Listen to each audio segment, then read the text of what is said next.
ただいま。高志はため息混じりにそうつぶやいて、久方ぶりに実家に足を踏み入れた。今の中央には、一枚板で作った立派な屋久杉のテーブルが鎮座し、閑散とした屋敷の中は、無駄に広い空間だけが広がっていた。幼き頃、静と訪れた記憶の断片が、脳裏をかすめる。年の離れた兄弟たちは、すでに家を出ており、賑わいを失った家は、さらに静けさを増していた。はあ、今日から厄介なことや。奥から出てきたのは、子供ができず出戻ってきた、おばの八重だった。世話になる清から、高志の母親代わりを言い渡され、しぶしぶ引き受けたが、もともと子供嫌いな八重には、高志は目障りなだけだった。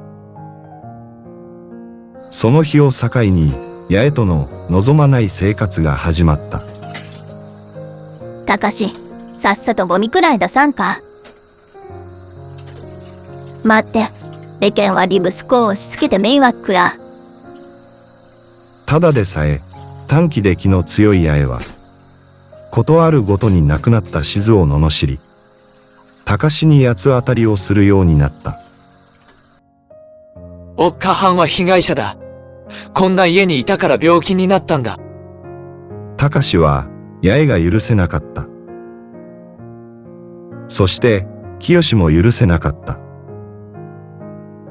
つつましくも温かい、静との生活が恋しかった。次第に家には戻らず、母恋しさから、静の面影が残る春の家に入り浸るようになると、八重は厄介払いができたと喜んだ。そんな高志の寂しさを誰よりも理解していたのは、昔から兄弟のように育ってきた住戸だった。住戸は、時折ぼんやりと寂しそうにする高志に、あえて何も言わなかった。突然最愛の母を失った心の傷を、嫌というほど理解していたからだ。住戸ができることといえば、高志のそばに座り、明けてはくれる太陽をただ一緒に眺めるだけだった。そんなある日、少し元気になった高志がポツンとつぶやいた。おい、やっぱり、勉強続けるわ。そうか。住戸がそう言うと、高志は黙って家に戻っていった。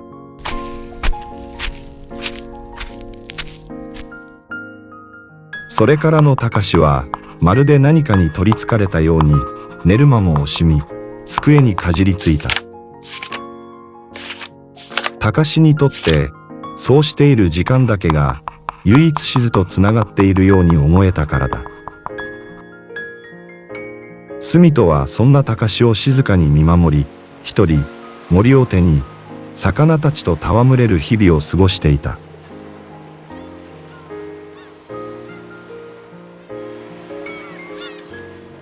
数ヶ月が過ぎた頃、海から戻ってきた住戸は、海岸に一人佇む高志の姿を見つけた。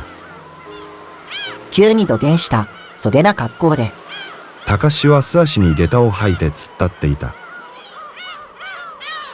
宮之浦岳から吹き下ろす冷たい風が、里をかすめ、海へと流れていく。春先の屋久島だが、今日は一段と肌寒い。背後の宮之浦岳は、淡い山桜で彩られ、咲き始めの花びらが、高志の頭上で待っている。勉強ばっかしちょったら、頭がおかしかなってきたわ。目をあからめた高志が、いきなり大声で言った。そん話がおかしか。ほんまじゃ、おかしかこと言っちょるわ。ほんま、おかしかね。住戸は、頬を伝う嬉し涙を隠すように、大声で返した。久しかぶりに泳ぐっか。そう言った住戸は、再び海に飛び込んだ。お前も飛べ。高志は服を脱ぎ捨て、勢いよく海に飛び込んだ。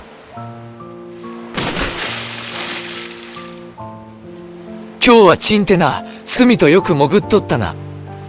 高志は鼻水をすするふりをして、涙を拭った。再び水面に顔を出したスミトの目にも、涙がにじんでいた。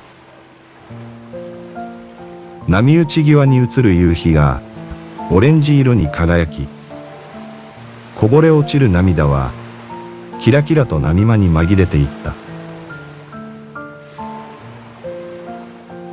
家に戻ると、春が玄関先で、帰宅の遅い二人を心配して待っていた。びっしょり濡れた二人の様子を目にした春は、ほっとした。さあ、二人とも、はよ、風邪ひかんうちに風呂さ入ってき。てっきり叱られると思い込んでいたスミトは、拍子抜けした様子で母の顔を覗き込んだ。それ、はよ。春は目にいっぱい涙をためて、大きくうなずき、二人のお尻をポンと叩いた。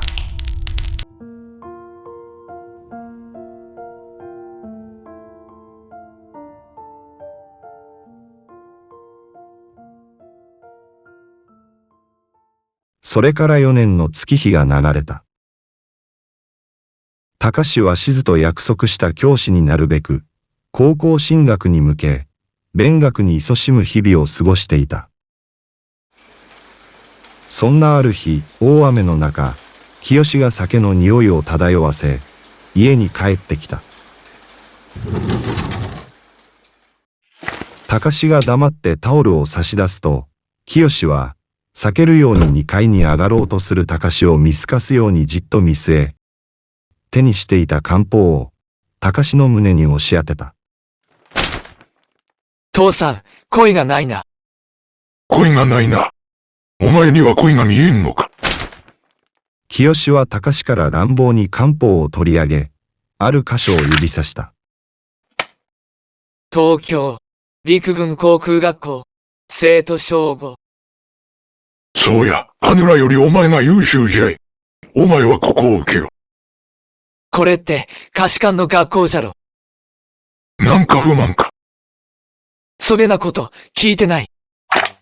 お前がそう言うもて、もう願書は出しておいたわ。来週が試験日じゃ。しずと交わした高志の夢は突然、幻と化した。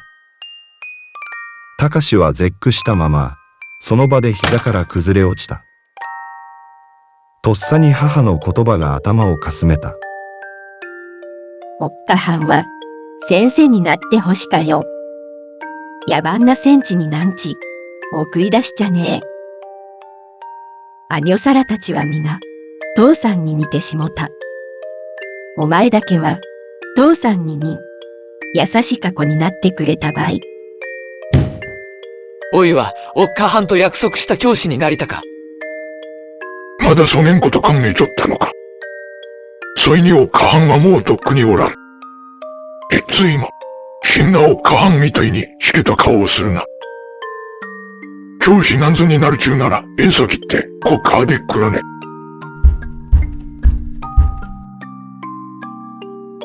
戦況が激しくなっていることは知っている。軍人になることは父にとっての誇りだ。どうして日本はそんなにも領地を欲しがるのか。小さな島国の今でも十分幸せではないか。